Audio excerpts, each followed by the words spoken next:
24 जनवरी 2023 में आए हुए सारे CDP क्वेश्चन सीटेट के निम्न में से कौन सा संवेगात्मक विकास का हिस्सा है?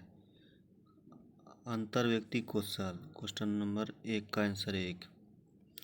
निम्न में से कौन से कारक बच्चे के विकास को निर्धारण व प्रभावित करता है? तो आनुवंशिकता, भौतिक वातावरण, सामाजिक संस्कृति। क्वेश्चन नंबर 2 का आंसर A, B, C तीनों। Question number 3। कथन ए, स्कूल में सीखने के लिए बच्चे के गति कौशल का समन्वय महत्वपूर्ण नहीं है। तर्क आर, सीखना और विकास एक दूसरे से स्वतंत्र है। इसका आंसर हो जाएगा 3 का 4। एक गलत है लेकिन आर सही है। Question number 4। माध्यमिक स्कूल में परिवार और समकक्षों की बच्चे के विकास में भूमिका है। क्वेश्चन 4 का आंसर 4। दोनों अलग अलग परंतु महत्वपूर्ण भूमिका है। क्वेश्चन नंबर 5 आते हैं। एक विद्यार्थी शाब्दिक कथन के तर्क को बिना वास्तविक परिस्थिति से संबंधित किए विवेचित कर लेता है। पियाजे के अनुसार विद्यार्थी संज्ञानात्मक विकास की किस अवस्था में है? मूर्त संज्ञानात्मक अवस्था में है। 5 का आंसर 3। जीन पियाजे के अनुसार बच्चे की सोच वयस्कों खाली स्थान होती है से गुणात्मक रूप से भिन्न। 6 का आंसर 1। कोहलबर्ग के नैतिक विकास के किस चरण व्यक्तियों का मानना है कि नियमों में आपसी समझौता शामिल होना चाहिए और व्यक्ति के अधिकारों की रक्षा की जानी चाहिए? सामाजिक अनुबंध अभिविन्यास।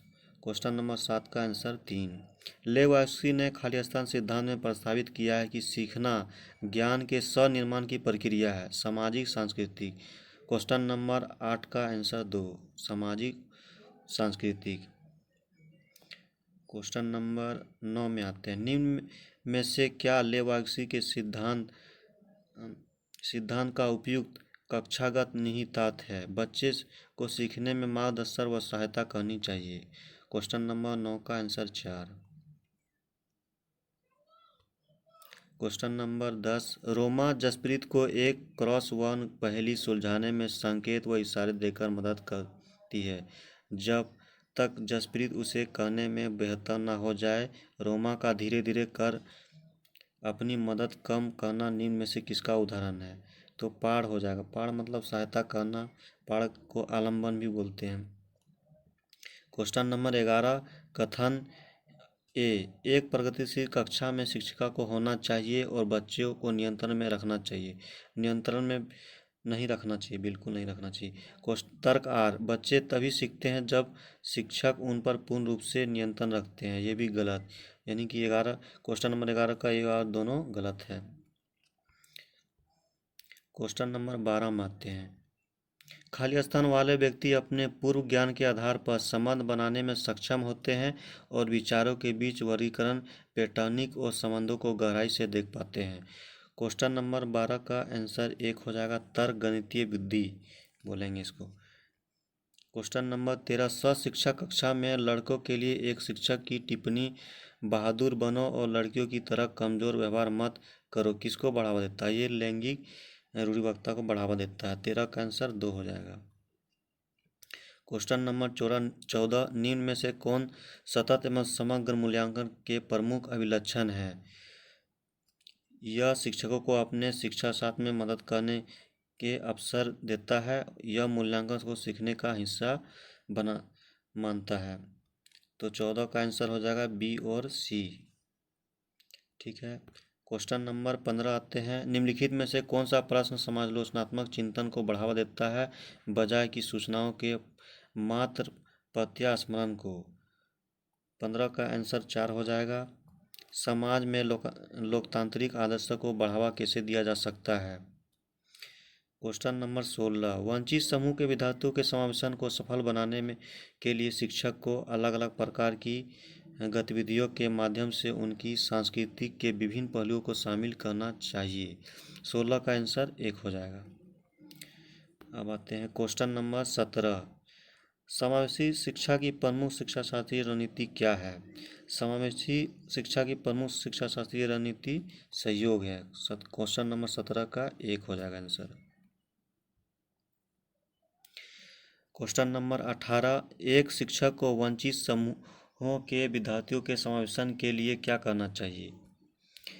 एक ऐसी कक्षा नीतिगत नीति का निर्माण करना चाहिए जहां पर वैयक्तिक विभिन्नताओं को स्वीकारा जाए और प्रत्येक बच्चे को महत्व दिया जाए। 18 का आंसर 1।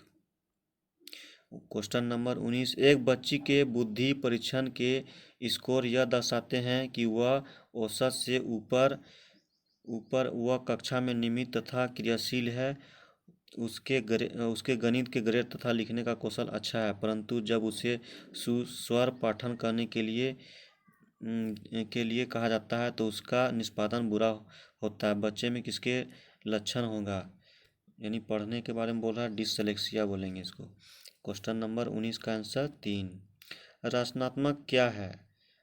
रचनात्मक अपसारी ढंग से सोचने की क्षमता है। 20 का आंसर 3। सामाजिक रचनात्मक परिप्रेक्ष्य में सीखने को किस प्रकार देखा जाता है? सक्रिय और सामाजिक प्रक्रिया के रूप में देखा जाता है। आंतरिक अभिप्रेरण का उदाहरण क्या है? अपनी उत्सुकता की संतुष्टि के लिए सीखना। क्वेश्चन नंबर 22 का आंसर 2 हो जाएगा। क्वेश्चन नंबर 23, कथन ए, प्रभावी शिक्षण में छात्रों के साथ सकारात्मक संबंध बनाना और उनकी भावनात्मक जरूरतों को महत्व देना शामिल है। तर्क आर, भावनाओं और सीखना परस्पर संबंधित है। 23 का आंसर हो जाएगा 1। ए और आर दोनों सही है और आर सही व्याख्या करता है ए की। क्वेश्चन नंबर 24, महारत उन्मुखी बौद्धिक सीखने के लिए लक्ष्य तय करते हैं। 24 का आंसर 1। अब क्वेश्चन नंबर 25 में आते हैं। बच्चों के द्वारा प्रश्न पूछने को प्रोत्साहित किया जाना चाहिए। 25 का आंसर 4। 26, विद्यार्थी प्रभावी तरीके से तब सीखते हैं जब शिक्षक खोज अधिगम द्वारा अन्वेषण की प्रक्रिया पर ध्यान देते हैं। 26 का आंसर हो जाएगा 4 नंबर। शिक्षण अधिगम प्रक्रिया के दौरान शिक्षक द्वारा बच्चों को लगातार नए अन्वेषण, खेल और विभिन्न व्यवहारिक गतिविधियों के माध्यम से नया ज्ञान के सर्जन के लिए प्रोत्साहित किया जाता है। यह उदाहरण है। इसका 27 का आंसर 2 हो जाएगा। ए और सी, यानी एक प्रगतिशील कक्षा का जिसमें बच्चों को करके सीखने का अवसर एवं उनकी सक्रिय भागीदारी है। एक ऐसी कक्षा जिसमें शिक्षक किताबी ज्ञान से अलग हटकर बाल केंद्रित विद्यार्थियों से अधिगम कराने को महत्व देता है। तो आंसर 1 हो जाएगा। ए और सी होगा। क्वेश्चन नंबर 27 का आंसर ए और सी 1। Question number 28, अभिकथन। शिक्षार्थियों के विविध प्रकार के समूह पढ़ाते समय शिक्षक को उनके सामाजिक और सांस्कृतिक संदर्भ के बारे में किसी भी तरह की चर्चा नहीं करना चाहिए। तर्क आर, सामाजिक और सांस्कृतिक संदर्भ अधिनियम में किसी भी प्रकार की भूमिका नहीं निभाते हैं। तो दोनों गलत हो जाएगा।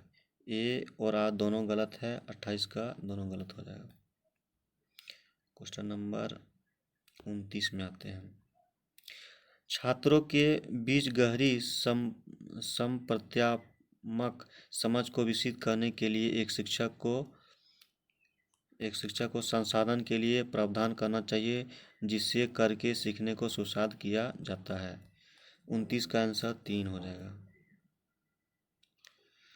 क्वेश्चन नंबर 30, विविध भौतिक शिक्षण सामग्री का उपयोग करने से बच्चे को सीखने की अवधारणा में किस प्रकार मदद मिलती है? ठोस से अमूर्त। 30 का आंसर 1।